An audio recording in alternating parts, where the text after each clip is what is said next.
2020년 6월 30일 화요일 시황입니다. 오늘은 미국 기업들은 왜 주가를 올리려 안달일까? 라는 주제로 말씀드리도록 하겠습니다. 뉴욕 증시가 코로나19 확산에도 반등에 성공했다라는 이제 기사가 있는데요.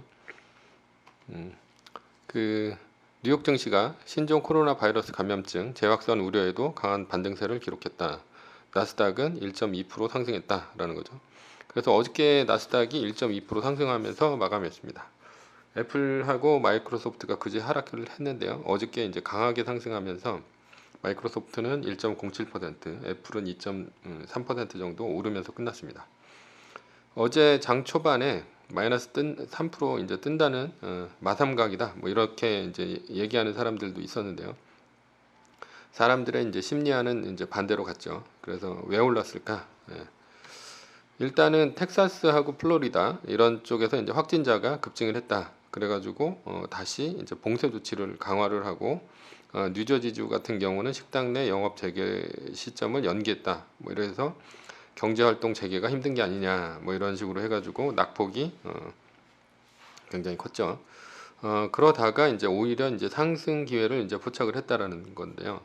어저께 이제 시작은 별로 안 좋았습니다. 그래서 텍사스 뭐 이런 데가 별로 안 좋았었고, 그래서 이제 초반에 마이너스로 이제 밀렸다라는 거죠. 그러다가 이제 다시 올라가기 시작해서 결국은 이제 그 1% 넘는 상승세로 끝났는데요. 연준이 뭘 했냐? 일단은 PMCCF, 그래서 PMCCF를 통해서 회사채를 매입을 하고, 그 다음에 뭐 어저께 같은 경우는 발행 시장에서 직접 회사채를 매입해서 자금난을 겪는 기업들에게 직접 유동성을 공급을 한 다음에 장 마감 후에 파월 의장이 최근 경제지표 회복과 경제활동 재개에도 불구하고 이게 불확실성이 크다 이렇게 얘기를 했습니다. 일단은 이제 연준 출동이죠. 그래서 지난 15일에 세컨더리 마켓 기업 신용기구 그래서 SM, CCF를 통해서 투자 적격 회사채를 매입을 시작을 했습니다. 그래서 패드가 지난주까지 유통시장에서 AT&T, 월마트, 필립모리스, 코카콜라 등 수십 개의 회사채를 4억 2,800만 달러 규모로 이제 매입을 했죠. 그런데 이번에 이제 나스닥이 또 떨어지자마자 PMCCF 그러니까 프라이머리 마켓 기업 신용기구를 통해서 개별 회사채를 사들이기 시작했습니다. 그래서 회사채 발행 시장에서 패드가 기업으로부터 직접 회사채를 사들이는 건데요. 이게 SNCCF의 매입 한도는 2,500억 달러고요. 그 다음에 PMCCF를 통한 매입 한도는 5천억 달러입니다. 한마디로 나스닥이 떨어질만 하면 이제 패드가 슈퍼맨처럼 나타나서 바로 구해주는 거죠. 그래서 하방은 나스닥이 하방은 어느 정도 이제 패드가 보호를 해주니까 해주면서 이제 패드는 경제를 돌리기만 해라 뭐 이런 뜻 같습니다. 그런데 지금 현재는 이제 경기가 굉장히 안 좋으니까 니네들은 좀 알고는 있어라라는 거죠. 그래서 뭐 그런 조치를 통해서 회사들은 이제 회사채를 엄청나게 찍어내고 있고 그래서 현금을 많이 확보하면서 제2의 팬데믹을 이제 준비하고 있는 그런 상황이라고 볼 수 있습니다. 원래 이제 증시는 근심을 타고 오른다 이런 얘기가 있죠. 그래서 그냥 뭐 아무런 근심이 없고 그냥 좋을 때는 오히려 뭐 올라가는 게 아니라 올라가는 것도 이제 굉장히 작고 이제 꾸준히 올라가긴 하는데 뭐 안심은 되죠. 그런데 이제 급등하는 것들은 연준이 뭐 이렇게 회사채도 매입을 해주고 그 다음에 뭐 유동성은 좀 있긴 하지만 요럴 때는 좀 아주 급등을 하는 게 아닌가 뭐 이렇게 볼 수는 있습니다. 그래서 연준이 이제 어떻게 끌어올린 증시인데 떨어지는 것을 이제 볼 수만은 없다 이렇게 보고 있는 것 같아요. 이 와중에 이제 투자은행들이 수수료 장사를 이제 꽤 짭짤하게 하고 있습니다. 투자은행들이 코로나19 속에 수수료 수입 사상 최대다 뭐 이런 기사가 있는데요. 코로나19 봉쇄 속에 기업들의 생존을 위한 자금 확보를 위해 앞다퉈 채권과 주식을 발행하고 대출에도 손을 뻗으면서 투자은행들이 상반기 수수료에만 68조 원을 벌었다라는 거죠. 그래서 6월 30일 날 파이낸셜 타임스 시장조사 업체 리피니티브의 분석을 인용해서 수수료 수입의 규모가 9%를 증가해서 사상 최대 수준인 570억 달러를 기록했다라는 거죠. 그래서 채권 발행 주관사 수수료가 30%, 주식 발행 주관사 수수료가 37% 폭증했다. 어떻게 돈을 벌었냐? 자동차 업체 포드, 코로나19 핫스팟으로 떠오르며 심각한 타격을 받은 크루즈 선사 카니발, 뭐 이런 기업들이죠. 예, 뭐 이제 보잉이라든가 뭐 이런 기업들이죠. 그래서 이런 기업들인데 특히 이들 기업의 채권 발행은 연준이 3월 회사채 매입 방침을 밝히면서 급증을 했고 덕분에 투자은행들도 수수료로 큰 돈을 만질 수 있었다. 자, 연준이 회사채를 사준다고 했습니다. 그러면은 이제 회사채를 발행을 해야죠. 왜냐하면 앞으로 얼마나 안 좋아질지 잘 모르니까. 그러려면 이제 고용도 유지를 해야 되고 그다음에 뭐 회사도 망하지 말아야 되니까 어느 정도 고정비가 필요한 기업들은 회사채 발행을 합니다. 그래서 뭐 애플도 회사채를 엄청 발행했어요. 버크셔 회사의 뭐 이런 데도 회사채를 엄청 발행했고. 그런데 지금 이제 컨택트 업체들 뭐 이런 기업들은 돈을 못 벌면서 돈을 쓰기만 해야 되죠. 그래서 망하기 일보 직전이다. 그래서 엄청난 회사채를 발행을 했는데 연준이 회사채를 사준다고 했죠. 그러니까 발행 안 하면 이제 바보죠.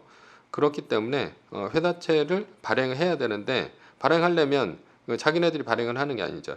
예, 주관사가 있어야 되죠. 주관사는 미국의 투자은행 뭐 이런 데죠. 그래서 미국의 투자은행들인 모건 스탠리 라든가 뭐 지금 골드만삭스, 뱅크 오브 아메리카 뭐 이런 그 상위 5대 미 투자은행이 집중이 됐다라는 거죠. 수수료 수입이. 그래서 10년 만에 2배로 높아졌다. 시장 점유율도 높아지고. 이 얘기는 평소에는 M&A 컨설팅을 해가지고 돈을 벌고 그 다음에 이런 위기에는 수수료로서 이제 돈을 번다라는 얘기입니다. 그러면 앞으로 이제 공황이 끝나면 기업하고 은행의 콜라보가 이제 빚을 발하게 될 거다라는 거죠. 자, 그게 뭐냐? 투자은행의 레버리지 드론입니다. 예, 레버리지 드론. 그래서 레버리지 드론이란 뭐냐? 예, 투자은행이 기업의 인수합병을 아주 쉽게 하기 위해서 레버리지를 잘 당겨준다는 얘기예요. 기업이 이제 공황이 끝나면 인수합병에 들어갑니다. 어제자에 이제 체사피크 에너지라고 기업이 망했죠. 그래서 셰일가스 업체인데 파산했습니다. 그런데 이런 셰일가스 업체들이 망하면 결국은 뭐 소규모 이제 회사 이런 기업들이 망하고 결국은 이제 메이저 에너지 업체들이 인수합병을 통해서 규모의 경제를 하는 거죠. 그러면 왜 기업들은 인수합병을 할까라는 거죠. 우리는 미국 기업의 이제 CEO에 대해서 좀 알아야 됩니다. 그래서 미국은 우리나라하고 다르게 대부분이 전문 경영이에요. 반대로 한국은 오너가 이제 CEO죠. 그런데 뭐 한국 같은 경우하고 미국 같은 경우가 어떻게 다르냐? 한국의 오너는 이제 주식을 올려줄 마음이 별로 없습니다. 이유는 뭐냐? 일단은 지분이 작습니다. 왜냐하면 상속하는 과정에서 일대를 거치면 상속세가 65% 날아가기 때문에 아주 소량의 지분밖에 없죠. 그래서 이제 몇 퍼센트 정도밖에 없습니다. 그래서 배당이나 뭐 이렇게 주주 친화적인 행동, 자사주 소각 이런 걸 해봐야 자신들한테 이익이 안 됩니다. 그래가지고 오히려 이제 주가가 올라가면 상속하는데 상속세만 많이 내요. 그래서 상속을 앞둔 기업들, 뭐 이런 기업들은 오히려 뭐 자기네들이 사고 친 거를 공시를 합니다. 주가를 좀 떨어뜨리기 위해서. 주가를 끌어내리는 거죠, 일부러. 그래서 한국은 주식은 배당도 안 하고 그리고 주식을 올리려 하지도 않기 때문에 올라갈 이유가 없는 거죠. 배당을 해주면 남들 좋은 일 시킨다 이런 거죠. 어차피 자기 지분이 별로 없으니까. 그게 이제 꼭 우리나라 그 오너의 잘못이라고 보지는 않습니다. 그러니까 한국 기업의 뭐 이런 상속세라든가 여러 가지 이제 것들이 이제 많이 안 좋아서 그런 거죠. 예. 반면에 미국의 주식은 전문 경영인들이 열심히 주가를 올리려고 하고 있죠. 왜냐? 주가가 올라가지 않으면 미국 내 그러니까 뭐 자기 회사 내에 이사회가 있어요. 이사회에서 CEO를 잘라버리기 때문이다. 그래서 이제 얘네들이 하는 게 뭐냐? 첫 번째가 M&A입니다. 그래서 이제 그 디즈니의 이제 CEO죠. 예, 그래서 밥 아이거라고 있는데 이 사람이 CEO가 되자마자 M&A를 미친 듯이 합니다. 그래서 2006년인가 이렇게 됐는데요. 디즈니가 이제 성공한 작품이 뭐냐? 2000년대에는 거의 없습니다. 뭐 거의 뭐 디즈니 애니메이션이 뭐 라이온킹 이후로는 1990년대 이후로는 거의 없었죠. 그래서 거의 망했습니다. 그래서 그가 이제 한 게 뭐냐? 픽사를 인수를 했죠. 그래가지고 뭐 그 스티브 잡스가 이제 픽사의 대주주였는데 픽사를 인수를 하고 그 다음에 마블을 인수를 했죠. 그래가지고 뭐 엑스맨 만들고 뭐 장난 아니었죠. 그리고 그 다음에 또 뭐 했냐, 루카스 필름을 인수를 해가지고 또 스타워즈를 만듭니다. 그래가지고 엄청난 성공을 만들었어요. 그래서 밥 아이거가 이제 이 사람이 보면 친화력이 굉장히 좋습니다. 그래가지고 이런 그 CEO들 뭐 이제 스티브 잡스라든가 아니면 루카스 필름의 그 CEO라든가 아니면 그 마블의 CEO 이런 사람들 만나가지고 다 맞춰줘요. 그러니까 이 사람은 어느 정도 비전만 제시하고 이제 M&A 하면서 이런 일들만 했는데 굉장히 이때 당시에 이제 디즈니 주가가 많이 반등을 하죠. 디즈니를 이제 돈을 가지고 이제 M&A를 성공을 해가지고 디즈니를 살려낸 인물이다. 근데 이제 이 시기가 잘 맞았어요. 왜 시기가 잘 맞았냐? 이게 이제 닷컴 버블이 이제 꺼진 다음에 한 2006년 정도 됐는데 그때 거의 제로금리까지 갑니다. 그래서 닷컴 버블이 꺼지니까 그때 이제 뭐 그 주가를 올리려고 거의 한 1% 금리까지 떨어뜨리는 상태에서 그 뭐 양쪽 하나는 비슷하게 뭐 그런 식으로 굉장히 많이 하다 보니까 시중에 돈도 많이 풀리고 그리고 이제 금리도 낮으니까 회사채를 발행해 가지고 M&A를 할 수 있는 거죠. 그리고 뭐 디즈니 주식을 주면서 이제 M&A를 합니다. 그래서 저금리에 돈이 엄청 풀릴 때 성사해낸 딜이다 이렇게 볼 수 있습니다. 그래서 이제 M&A를 하고요. 그냥 M&A만 하면 주가가 안 올라가요. 그래서 M&A를 통해서 인수합병을 한 다음에 그래서 덩치를 키웁니다. 덩치를 키운 다음에 필요 없는 인력을 구조조정합니다. 그래서 주가를 올리는 방법을 써요. 뭐 디즈니 같은 경우는 뭐 이 정도까지 이제 인수합병을 한 다음에 구조조정을 했는지는 잘 모르겠는데 거의 대부분의 이제 그 기업들은 인수합병을 일단 해요. 주가를 올리기 위해서 인수합병을 한 다음에 사람들 구조조정을 하죠.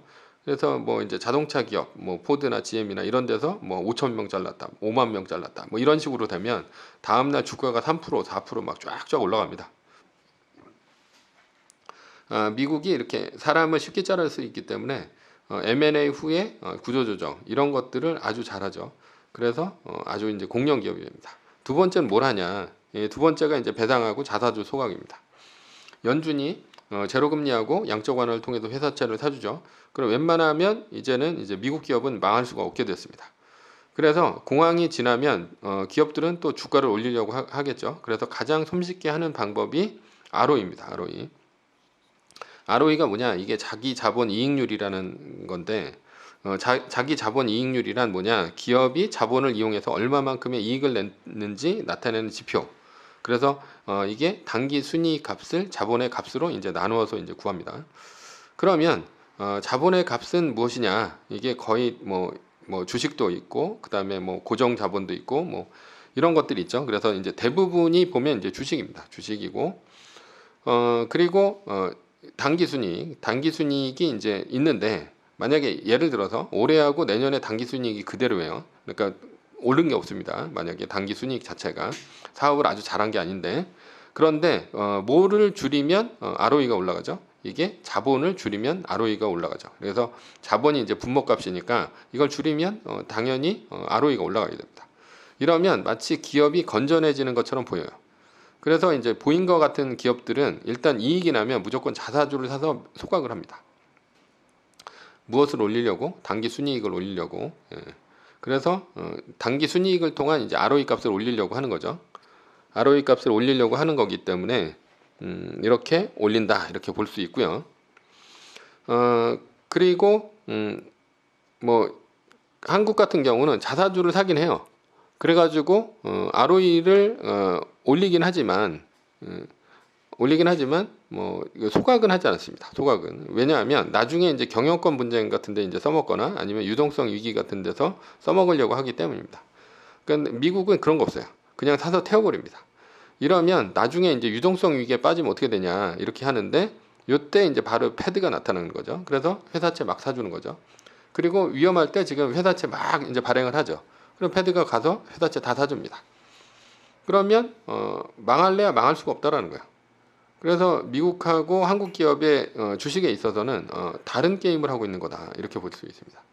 그래서 미국 기업은 어떻게 보면 패드라는 무한 이제 발행할 수 있는 이런 기업 그 은행들이 기업의 편에 서서 같이 이제 그 게임을 뛰고 있는 거죠. 평소에는 뭐 이런 미국인들이 자사주 사서 이제 메가캔 이제 소각을 한 다음에 주가 끌어올린 기업들 있잖아요. 이런 기업들을 그 만약에 이제 패드가 의회에서 승인을 받아가지고 돈으로 이제 메꿔준다면 그러면 사람들이 반발을 합니다. 왜냐하면 아니 걔네들 자사주 사가지고 소각해가지고 누가 이득을 받냐? 결국은 대주주가 이득 본 게 아니냐. 그러니까 이제 빈익빈 부익부가 굉장히 심해진 거죠. 그래서 주식을 갖고 있어야 돼요. 주식을 갖고 있어야 이제 부자가 됩니다. 그런데 이렇게 위기가 오니까 요거 세금으로 메꿔줘야 되냐? 이렇게 불만이 있을 수 있다라는 거죠. 사람들은. 그런데 이번 이제 코로나 위기는 이런 말이 쏙 들어갔어요. 이게 이제 2008년도 금융위기처럼 은행들의 이제 도덕적 해이 때문에 일어난 위기는 한 번에 이제 기업을 살려주기 위한 법안 통과는 없죠. 그래서 이제 두 번, 세 번 막 이렇게 그 뭐 법안 통과가 안 되고 그러면서 주가가 떨어진 다음에 통과시켜주고 뭐 이러면서 기업들의 고통이 굉장히 심했는데 이번 코로나 위기 같은 경우는 뭐 도덕적 해이 때문에 일어난 게 아니다 보니까 뭐 이렇게 이제 삼박자가 잘 맞은 거죠. 패드나 뭐 기업이나 아니면 정부나 의회나 뭐 이런 데서. 그래서 V자 반등이 일어난 게 아닌가 이렇게 봤습니다. 그래서 요번에는 이제 기업들이 운이 좋았다. 거기다 이제 배당까지 같이 합니다. 배당을 하는 이유는 뭐냐? 칼 아이칸 같은 이제 주주 행동주의 펀드들 때문인데요. 이들이 이제 이 사회를 이제 장악합니다. 그래서 뭐 엘리엇 같은 그 펀드가 벌처 펀드가 들어오면 얘네들이 꼭 자기네 그 사람을 하나 이 사회에 심죠. 심어가지고 이제 뭐 반대표 거수기 역할도 하지만 이 사회에서 어떻게 돌아가는가를 이 사람이 감시를 하는 거죠. 그래서 배당을 하지 않는 CEO, 주가를 끌어올리지 않는 CEO는 잘라버립니다. 여기서. 그래서 무슨 IBM 같은 경우도 보면 그 기업이 계속 배당 많이 하고 그다음에 뭐 자사주 매입하고 그러면 R&D 쓸 돈이 없잖아요. 그래가지고 R&D 좀 쓰자. 그래서 앞으로 2, 30년간 우리가 장기적으로 한번 보자 그랬는데 그 사람 잘렸어요. 예, 결국은. 그래서 미국이 한국보다 훨씬 배당 성향이 높습니다. 그래서 미국은 주주들의 천국입니다. 그러니까 뭐 주주들의 천국을 가야 되겠죠. 우리는. 자, 은행도 마찬가지입니다. 은행도. 앞으로 이제 공황이 지나면 제로금리이기 때문에 수익 올릴 것이 없어요. 결국은 기업하고 함께 위험을 무릅쓰고 위험한 대출을 마구 해주는 경향이 있습니다. 사람들은 그 투자은행들 이런 데가 이제 올웨더로 이제 돈을 버니까 좋을 것이라고 생각하는데 그런데 이제 투자은행들 주가들 뭐 JP 모건 스탠리 뭐 이런 데 골드만삭스 같은 데 보면 우상향이긴 해요. 근데 수익률이 굉장히 좋지는 않습니다. 그러니까 굉장히 좋지는 않은 게 아니라 뭐 10%가 훨씬 안 됩니다. 뭐 올라갈 때 많이 올라가고 떨어질 때 적게 떨어져야 되는데 올라갈 땐 조금 올라가고 떨어질 땐 또 많이 떨어지죠. 왜냐하면 얘네들이 이제 수수료 수입으로 커졌는데 현재 뭐가 커졌어요? 다시 부도 위험이 커졌죠. 그래가지고 충당금을 써야 됩니다. 그러니까 항상 똔똔이에요. 그러니까 얘네들은 공격적으로 하지만 공격적인 것 때문에 충당금을 써야 되기 때문에 항상 똔똔이다. 호황일 때도 신흥국 상품, 뭐 기업에 투자하고 뭐 이래서 돈을 버는데 그런데 투자를 했기 때문에 결국은 또 위험이 부각되면서 뭐 신흥국에서 이제 디폴트 하나 났다. 그러면 얘네들이 돈 빌려준 거거든요. 그러면 이제 주가 확 떨어지는 거죠. 그러니까 주가가 이제 똔똔이다라는 거예요. 그러니까 은행주는 재미없다라는 거죠.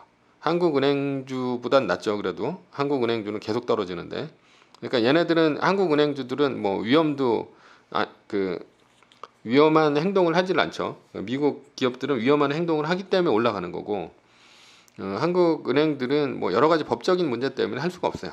정부 규제도 많고. 그래서 뭐 배당을 많이 주긴 하는데 실제로 뭐 그 여러 가지 시가총액이나 이런 것들 보면 배당 훨씬 많이 줘야 됩니다. 한 20% 줘야 돼요. 지금 한 6% 주는 거 지금 말도 안 됩니다. 한국의 은행들. 자, 어저께 주가가 올랐습니다. 그런데 잘 보면 해석이 귀에 걸면 귀걸이, 코에 걸면 코걸이죠. 그래서 예측하고 투자하면 망하는 겁니다. 그래서 자기만의 원칙을 세우고 투자하는 게 좋다라는 거죠. 자기만의 원칙이 뭐냐?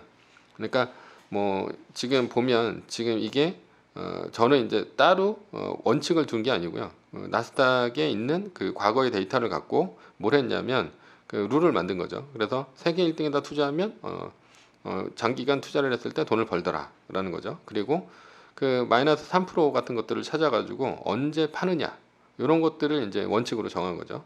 그래서 평소에는 그냥 1등 주식 갖고 가는 겁니다. 1등 주식 갖고 가는 거고, 그러니까 요즘 같은 공황이 아니면 그냥 갖고 가는 거죠. 그런데 이제 공황에 닥쳤을 때는 무조건 팔아야 됩니다. 언제? 마이너스 3% 떴을 때. 뭐 그게 이제 뭐냐? 마이너스 3%가 이제 증거가 있냐 없냐라는 거예요. 그러니까 뭐 사람들은 이런 것들을 이제 뉴스라든가 뭐 여러 가지 뭐 전문가의 말이라든가 이런 것들을 듣고 이제 사고 팔고 그다음에 자기 심리에 따라서 사고 파는데, 그러면 그 뭐 심리에 따라서 했을 때는 진짜 반대로 가는 경우가 굉장히 많아요. 막 떨어진다고 생각했는데 오르고, 오른다고 생각했는데 떨어지고, 이런 것들이 많기 때문에 올라가면 사고 떨어지면 팔고 이런 게 많다라는 거죠. 그래서 철저하게 증거는 뭐냐, 이게 데이터를 뽑아서 증거를 낸 거죠. 그래서 마이너스 3%가 뜨면 파는 것이 이제 대표적인 거죠. 그래서 마이너스 3%가 떴어요. 그리고 팔았어요. 그런데 막 경기가 좋아지는 것 같아. 근데 뭐 룰대로는 뭡니까? 한 달이 지나도 마이너스 3%가 안 뜨면 그때 사는 거죠. 그러니까 뭐 강제로 기다리는 거야. 강제로. 그래서 왜 그러냐? 그게 이제 그 전에 좋아지는 걸로 알고 들어갔다가 이제 깨졌던 증거들이 굉장히 많기 때문에, 그리고 이제 공황으로 간다는 증거들도 있기 때문에 안전한 룰을 따르자라는 거죠. 그래서 위험이 끝났다는 신호가 오면 그때 이제 들어가는 겁니다. 그게 뭐예요? 뭐 8거래일 상승이라든가 아니면 뭐 2달 플러스 1일이라든가 이런 것들이 지난 공황에서 공황이 끝났다는 신호를 이제 보낸 거죠. 그렇게 되면 뭐 이게 그 전문가 의견, 그 다음에 자신의 예측, 감정, 그리고 시시각각으로 변하는 뉴스, 뭐 여러 가지 것들에 이제 휘둘리지 않습니다. 그냥 기계적으로 매도하는 거예요. 자, 결론입니다. 결론은 공황의 끝은 8거래일 상승하고 두 번째는 마이너스 3% 뜨고 2달 플러스 1일이다라는 거죠. 그래서 6월 11일 날 마이너스 3%가 떴으니까 완전한 공황의 끝은 8월 12일 날까지 마이너스 3%가 안 뜨면 공황의 끝입니다.